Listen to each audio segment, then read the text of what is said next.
नमस्कार। सोचिए कि आप एक बहुत बड़े कोर्ट कॉम्प्लेक्स में हैं, जहां हजारों दरवाजे हैं, लेकिन किसी भी दरवाजे में घुसने से पहले आपको एक गेट कीपर को पार करना होगा।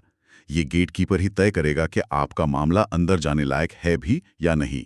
और ये गेटकीपर कोई इंसान नहीं बल्कि कानून की एक धारा है। सिविल कानून की दुनिया में इस गेटकीपर का नाम है सेक्शन 9 सिविल प्रोसीजर कोड। बिल्कुल। हमारे पास कुछ कानूनी सोर्सेज हैं जो इसी गेट कीपर के नियमों पर रोशनी डालते हैं। तो आज का हमारा मिशन है इस गेटकीपर के दिमाग को समझना।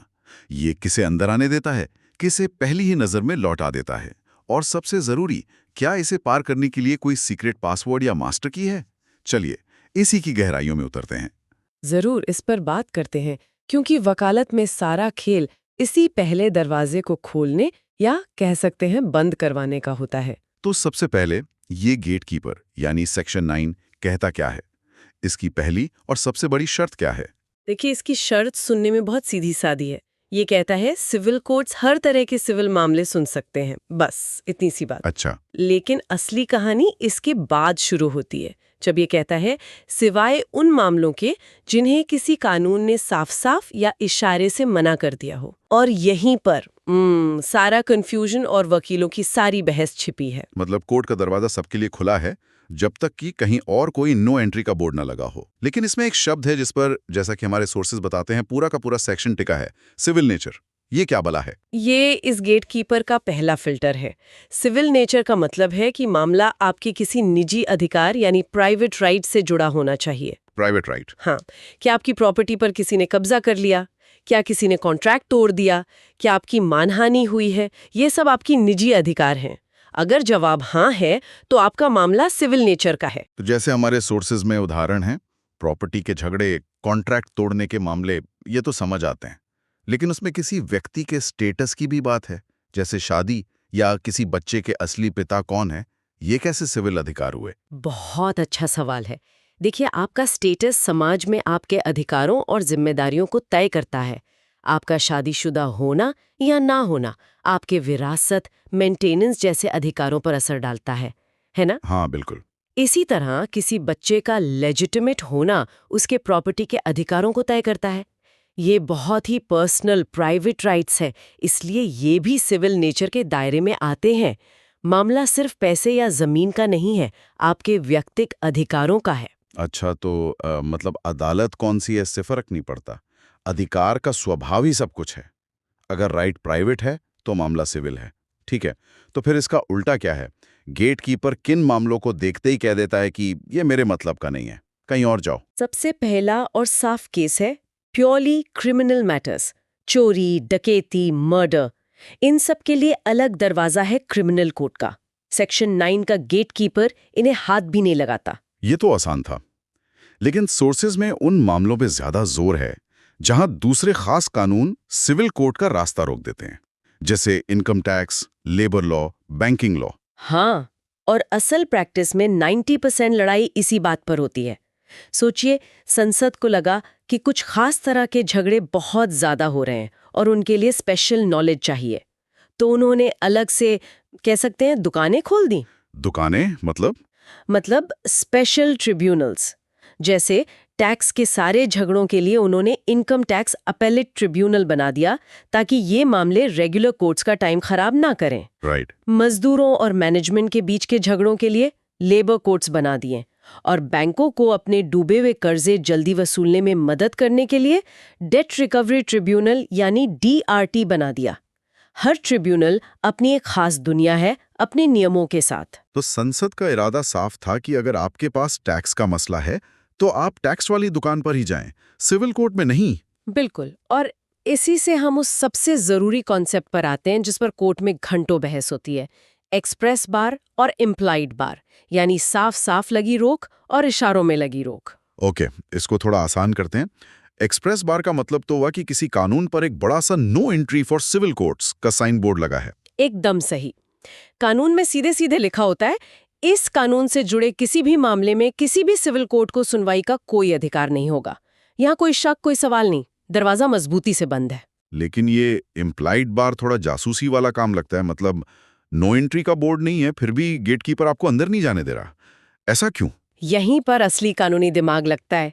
इम्प्लाइड बार का मतलब है कि कानून खुद तो चुप है, लेकिन उसका पूरा ढांचा चिल्ला चिल्ला कर कह रहा है कि सिविल कोर्ट प्लीज दूर रहो। ऐसा तब होता है जब कोई कानून किसी समस्या के लिए एक कंप्लीट मशीनरी देता है।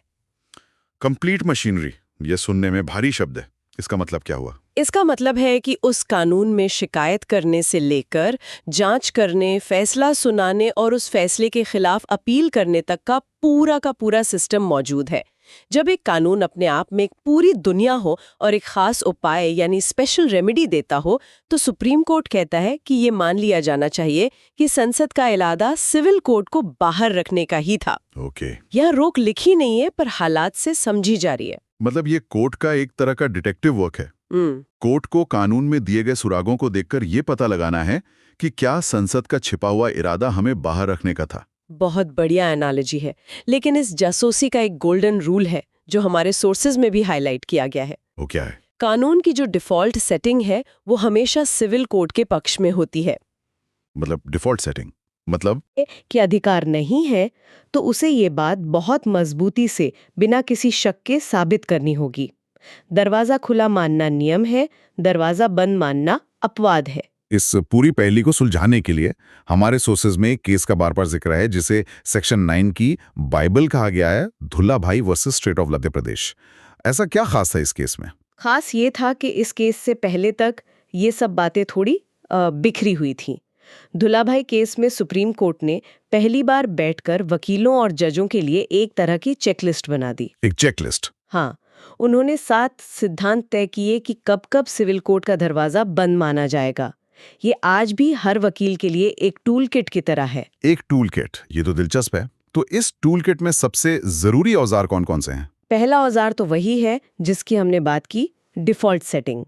यानी हमेशा मानो कि कोर्ट को जुरिस्डिक्शन है जब तक कि इसके खिलाफ कोई मजबूत सबूत ना हो। ठीक है। दूसरा, किसी भी रोक की व्याख्या, चाहे वो साफ-साफ लिखी हो या इशारे में, बहुत सख्ती से की जानी चाहिए। जरा सा भी शक हो तो दरवाजा खुला माना जाएगा। ठीक है, ये तो बचाव के तरीके हो गए। लेकिन वो कौन सी स्थिति है जब दरवाजा पक्का बंद हो जाता है? वो है तीसरा सिद्धांत।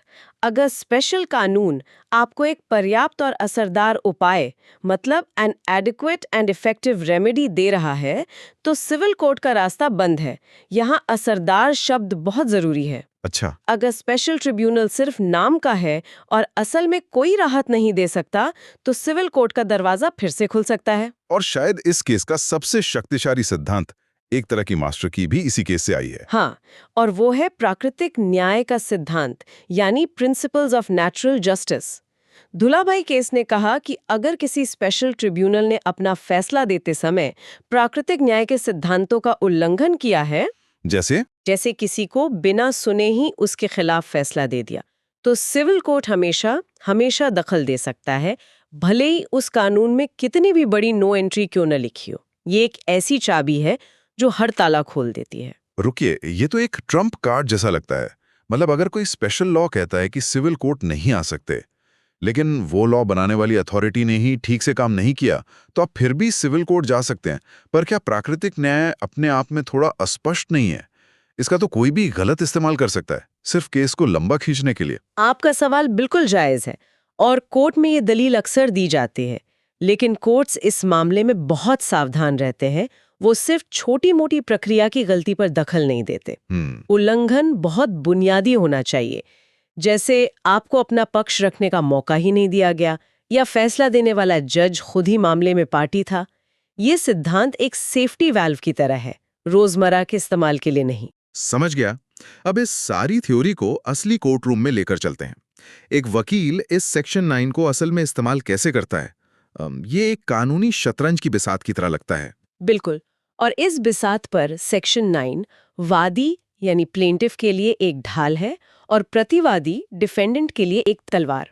ढाल और तलवार, इसे समझाइए। प्लेंटिफ यानी जिसने केस फाइल किया है, वो अपनी अर्जी, अपनी प्लेंट में सेक्शन 9 को ढाल की तरह इस्तेमाल करता है।